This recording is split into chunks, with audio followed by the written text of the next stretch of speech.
Bonjour, donc nous voici de retour pour la capsule 5 qui s'intitule La gestion des comportements problématiques et également la gestion de la crise. Donc, moi c'est Iman, psychoéducatrice au programme de déficience intellectuelle troubles du spectre autistique, et j'ai avec moi... Moi c'est Catherine Deblois, psychoéducatrice aussi, dans le même programme. Oui, donc là, on va vraiment toucher présentement tout ce qui est la gestion de la crise avec Catherine, et par la suite, on va continuer plus au niveau de tous les petits comportements problématiques et les stratégies concrètes. Donc, voilà. Alors, tout d'abord, on va essayer de définir c'est quoi une crise. On peut dire qu'une crise, c'est d'abord une réaction de l'enfant à son environnement. Il y a quelque chose qui se passe dans l'environnement que pour une raison ou pour une autre, l'enfant ne réagit pas bien. Puis la crise résulte de ça.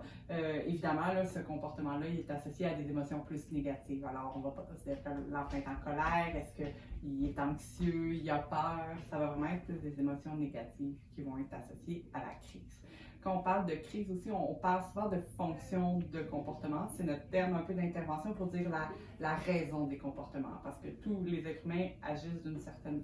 On n'agit pas au hasard. Quand on agit d'une certaine façon, il y a souvent un besoin qui est en dessous de ça. Des fois, le besoin est difficile à comprendre, mais quand il y a des comportements difficiles, les besoins, on peut les classifier là, souvent en 4 grands besoins. Alors, l'expression d'un besoin physique. Hein? Est-ce que l'enfant a faim, il a soif, il a chaud, il a envie d'aller à la toilette? C'est une douleur aussi, des fois, dans certains cas, qui vont avoir de la difficulté à exprimer. Ça peut être de la recherche d'attention. Ils ont besoin d'avoir de l'attention de l'adulte. Puis, on sait que les personnes TSA, avec leurs difficultés de communication, vont avoir de la difficulté là, à exprimer adéquatement ce besoin d'attention-là. Ça peut être pour obtenir quelque chose ou éviter une tâche, une situation qui leur plaît moins. Ou ça peut être aussi la réponse à un besoin sensoriel, hein? Éviter là, de la lumière ouais, c'est ça, éviter une lumière qui va être dérangeante, un bruit qui va être un peu trop envahissant pour eux, vont avoir un comportement de cette façon-là, un comportement plus difficile.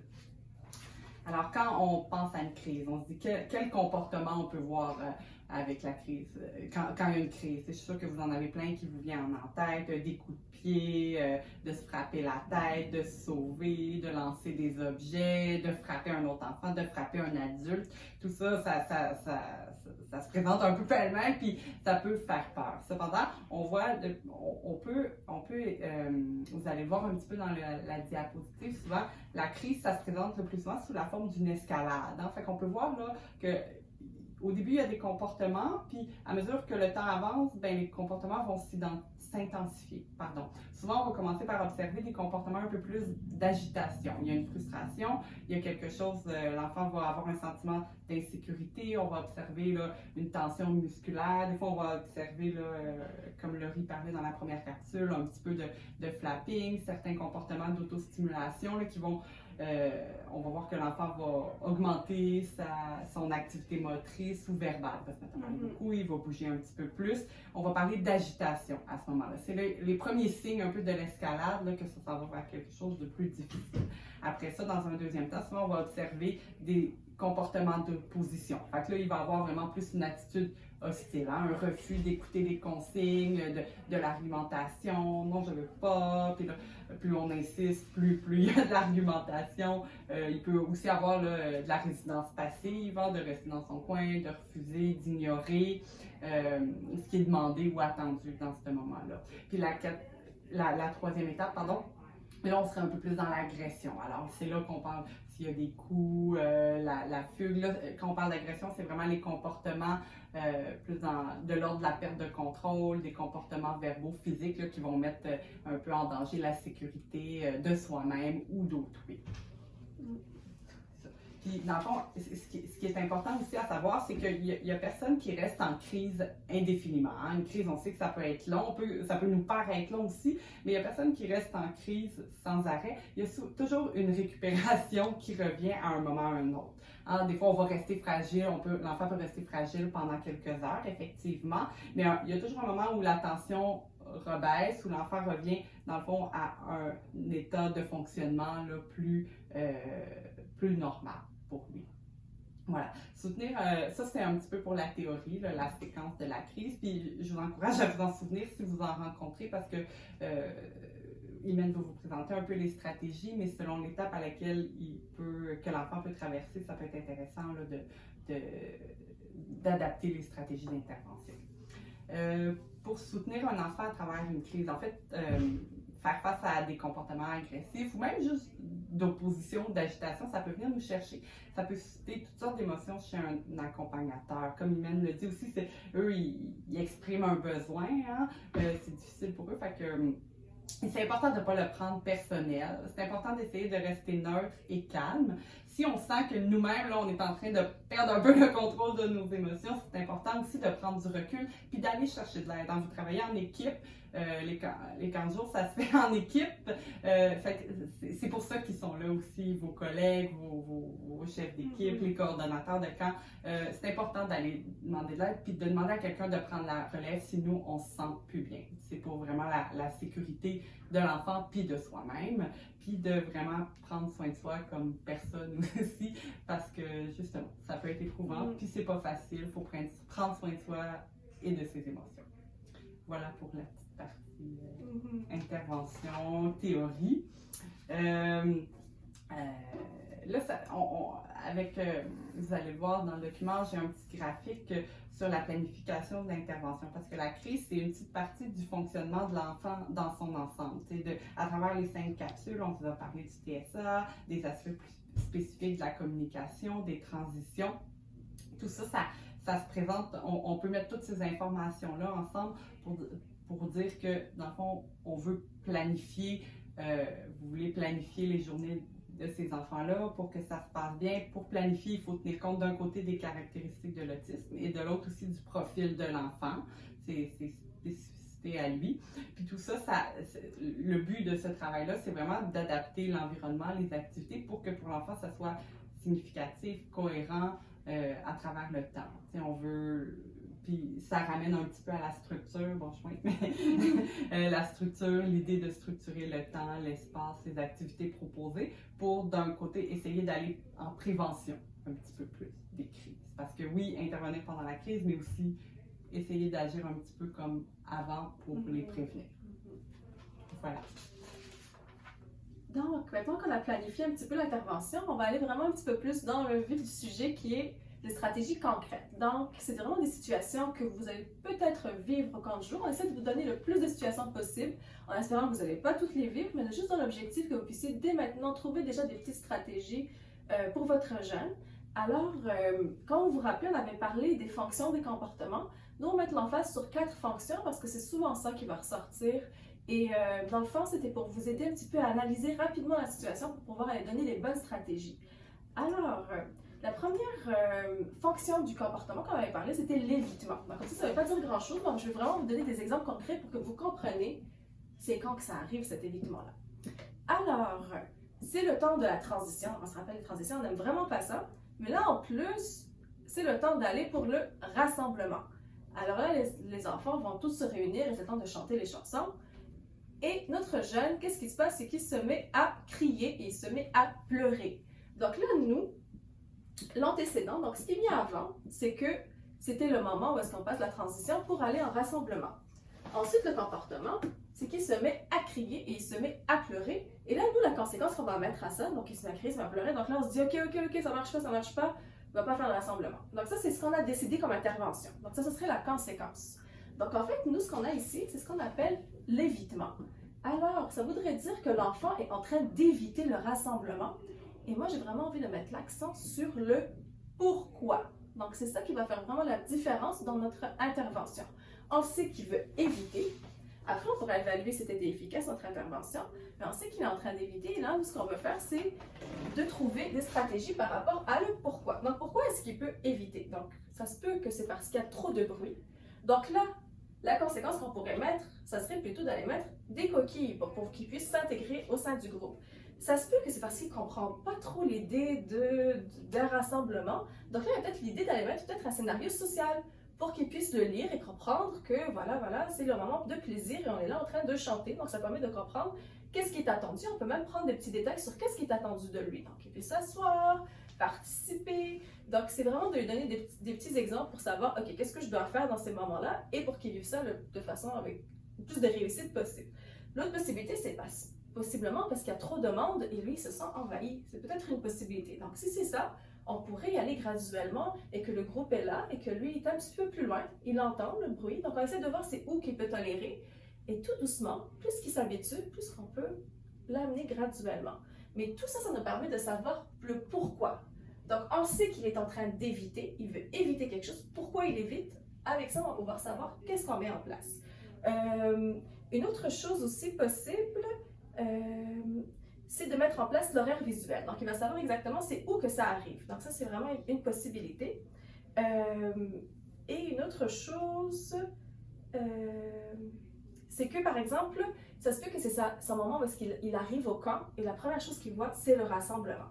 Et peut-être que lui, ce qu'il veut faire, c'est faire une petite activité juste avant. Donc, à ce moment-là, c'est peut-être possible de parler avec le parent pour qu'il apporte un petit peu plus tôt, pour qu'il puisse jouer un petit peu au service de garde, pour que le moment où c'est le temps du rassemblement, ben, il est déjà plus disponible. Donc ça nous amène vraiment à réfléchir de qu'est-ce qu'on peut faire. Parce que là, présentement, ce qui vient de se passer, c'est que l'enfant veut éviter, et nous, ce qu'on vient de mettre comme conséquence, c'est qu'on a renforcé le comportement. Il ne veut pas aller au rassemblement, on accepte le fait qu'il ne va pas au rassemblement. Et le fait de faire ça, la prochaine fois, devinez quoi? Il va repleurer. Parce qu'il va se dire, OK, ben si je pleure, ça marche, il ne m'amène pas au rassemblement. Et à la fin, il ne fait pas d'apprentissage. Donc ça, c'est toutes des petites choses qui peuvent arriver. Et d'où l'idée d'aller voir un petit peu le pourquoi. Par exemple, une autre possibilité, c'est que l'enfant est dans la piscine et ne veut pas sortir de l'eau. Donc ça va vraiment être une autre possibilité. Mais c'est de savoir quoi faire pour le faire sortir de la piscine. Et ce que je vous suggère, c'est d'aller voir, j'ai une petite liste qui donne vraiment toutes les stratégies à mettre en place. Le fait que je vous mets comme ça dans un tableau, ça vous permet de savoir, OK, qu'est-ce qui est en train d'arriver avant? Et c'est quoi le comportement? Et qu'est-ce que j'ai mis comme conséquence? Ça va vous permettre de savoir qu'est-ce que je peux mettre en place ici pour qu'on prévienne la situation. Et par la suite, si ça arrive, qu'est-ce que je mets en place ici pour que la situation s'améliore? Alors, une des choses à faire, c'est prévenir. On peut mettre en place une routine qui est claire et sécurisante. Ça se passe toujours au même moment. On peut prévenir à l'avance, donc avec du time timer. Tu as 5 minutes, 10 minutes.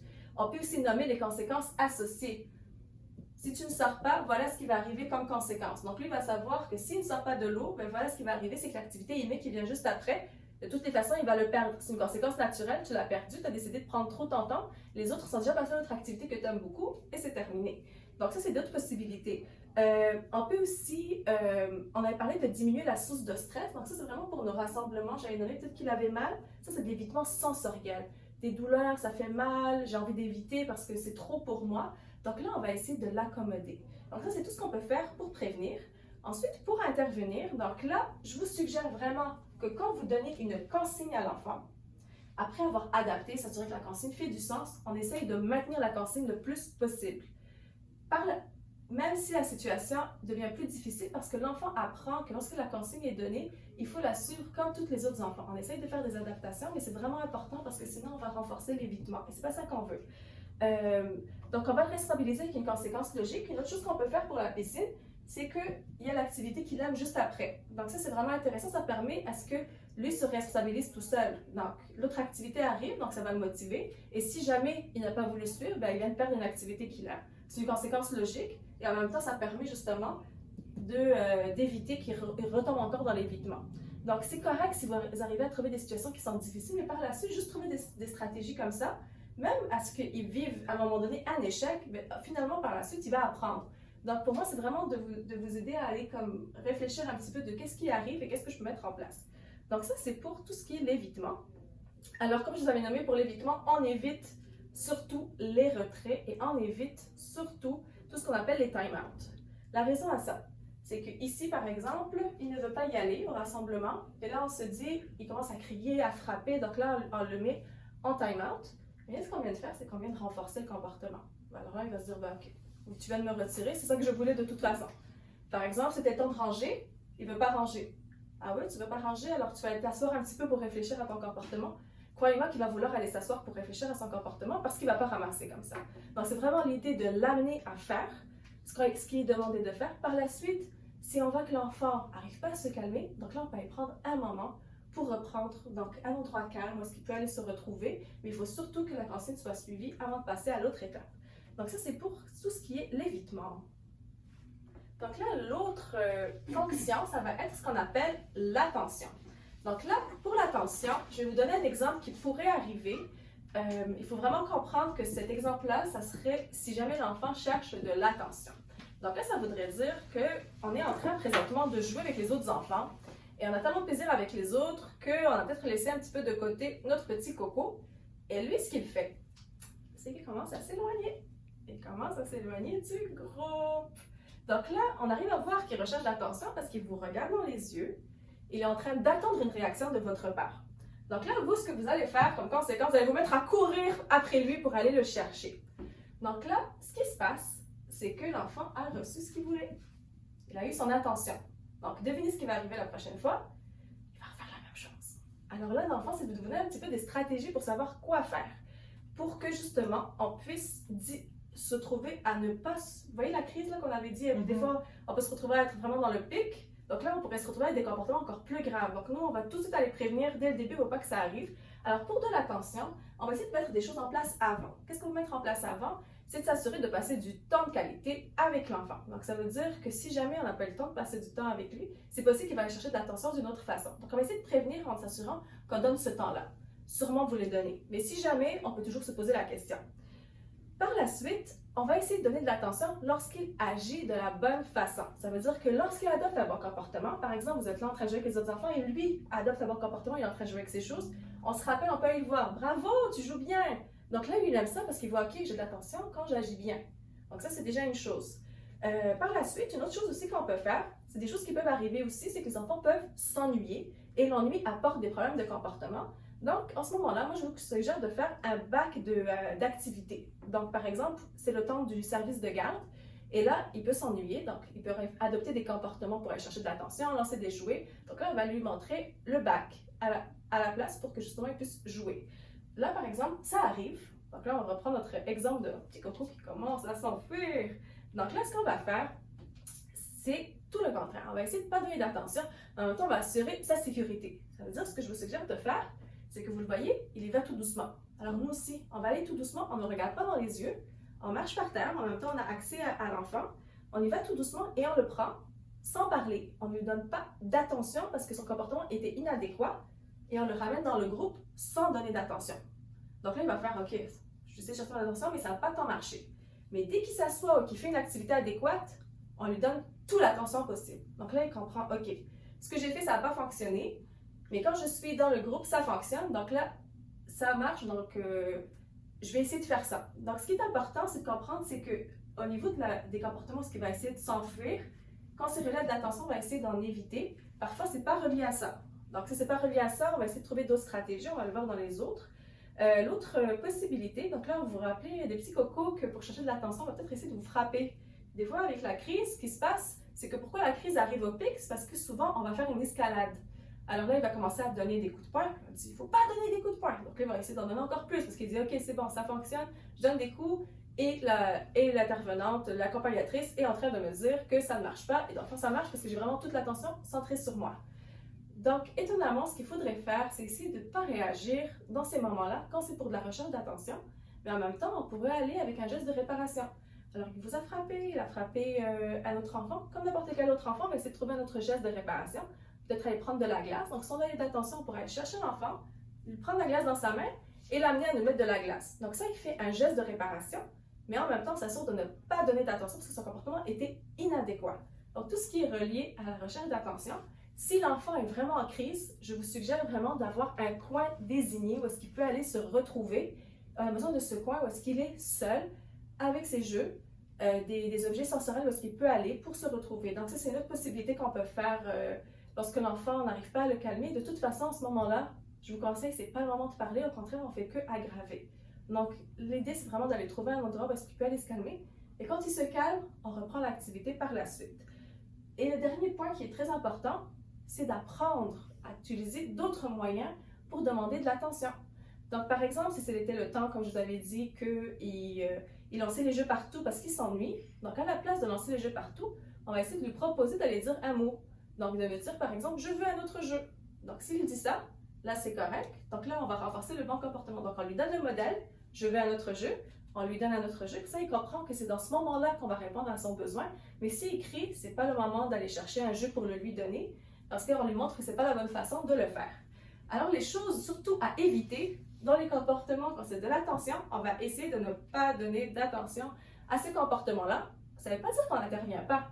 Parfois, l'ignorance est une intervention, mais on peut intervenir sans nécessairement le regarder, lui parler. On peut tout simplement aller le chercher sans réagir. Donc ça, c'est tout simplement de ne pas donner d'attention, mais en même temps, on intervient.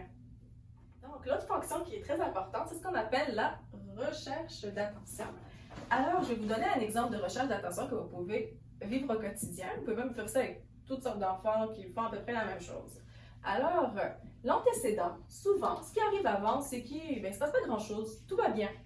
Et là, l'enfant, il se met à grimper partout. Mais c'est quelque chose qu'il fait très souvent, en tout temps. Donc, il va grimper, il va grimper, il va grimper.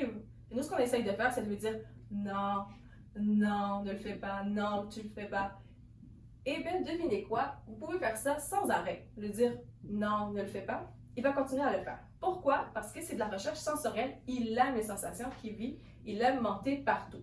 Alors, vous pouvez lui dire non, vous pouvez rien lui dire, ça ne va rien changer à ce comportement-là. Donc, on va essayer d'aller voir un petit peu des stratégies qu'on peut mettre en place. Et autre chose que vous allez pouvoir voir aussi de la recherche sensorielle, c'est des enfants qui mettent des choses dans la bouche. Donc, ils mettent tout dans la bouche.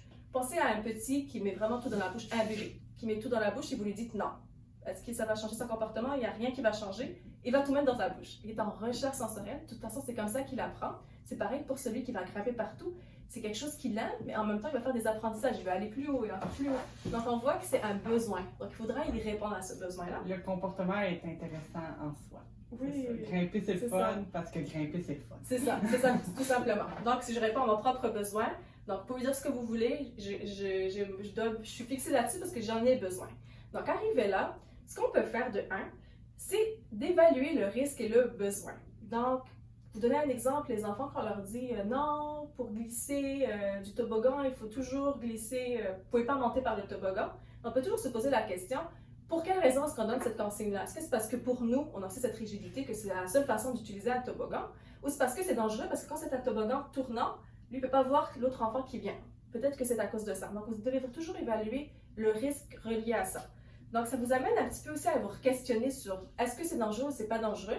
L'enfant a du plaisir en ce moment, donc ça, c'est numéro 1. Donc, ça, c'est la première chose. La deuxième chose, vous allez trouver un élément alternatif au même besoin. Donc, au lieu de dire non, il y a peut-être un endroit au parc où est-ce que vous êtes et il a le droit de monter. Donc, au lieu de lui dire, par exemple, vous êtes au parc, il va toujours aller vers la clôture. Donc, au lieu d'aller dire non pour la clôture, on va juste aller le reprendre et on va lui montrer un endroit où est-ce qu'il peut grimper. Donc là, il répond à son besoin. En même temps, on s'assure de mettre des limites et un cadre. Un autre truc, quand je dis répondre aux besoins, pour ceux qui aiment mettre tout dans la bouche, donc au lieu de leur dire non, on peut tout simplement aller lui chercher un chewy. Donc, il peut le garder avec lui. Tout ce qu'on a à faire, c'est d'aller le rediriger vers son chewy. Donc là, on lui dit non, c'est ça que tu prends. Donc, ça permet à ce qu'il puisse répondre à son besoin, mais en même temps, on s'assure que c'est sécuritaire. Donc, je vous suggère encore d'aller voir, il y a plein de petites possibilités qu'on peut mettre en place. Donc, parfois, ce qu'on peut faire, c'est identifier le moment. Donc là, par exemple, c'est le rassemblement, c'est pas le moment, mais on pourrait le mettre dans la routine visuelle, le moment où est-ce qu'il peut grimper parce qu'on sait que c'est important pour lui. On peut en mettre plusieurs fois au cours de la journée parce que c'est important pour lui. Donc là, ça permet que son besoin va être redirigé et il le sait que ça s'en vient. Donc là, il va pouvoir plus accepter que d'attendre parce que ça va s'en venir juste après. Et là, par exemple, c'est ça. L'intervention qu'on peut faire, donc ça, c'était pour prévenir. Donc, c'est vraiment d'aller rediriger l'enfant vers l'endroit où est-ce que c'est permis, de rediriger l'enfant vers sa routine. Donc là, s'il le fait, on lui rappelle que, regarde, tu vas pouvoir sauter et grimper un petit peu plus tard. Là, c'est le rassemblement. On s'assoit, c'est le temps de chanter la chanson et s'assurer de mettre sa structure. Donc, c'est tous les éléments qu'on pourrait mettre en place. Donc, c'est vraiment l'idée de voir qu'est-ce que j'ai mis en place et qu'est-ce que je pourrais mettre en place qui est différent. Parce que là, présentement, il est en recherche sensorielle. Pour la fugue ou pour les enfants qui vont essayer de partir un petit peu partout, ça peut être de la recherche sensorielle. Donc, ça, c'est la même chose, c'est d'assurer sa sécurité. Donc, ça se peut que pour les sorties, on s'assure que l'enfant reste avec nous parce que ce n'est pas sécuritaire. L'enfant préfère des fois aller dans la rue parce qu'il aime les voitures. Donc, ça, c'est des possibilités. Donc là, on s'assure vraiment de la sécurité. Donc là, on est vraiment avec lui lors des déplacements. Donc, pour cet enfant-là, que vous réagissez ou que vous ne réagissez pas, pour lui, il est intéressé aux autos. Vous voyez la différence par rapport à l'autre que je vous avais dit pour l'attention? Il est en recherche d'attention. L'intervention est différente. Vous pouvez toujours ne pas trop réagir, mais s'assurer de prévenir en lui demandant de rester à côté de vous et de le tenir la main. Si vous voulez qu'il fasse des apprentissages, on peut s'assurer de marcher au côté où est-ce que c'est sécuritaire et qu'il comprenne qu'on lui lâche la main quand il est capable de marcher correctement, mais dès qu'il fait un petit geste, on prend la main.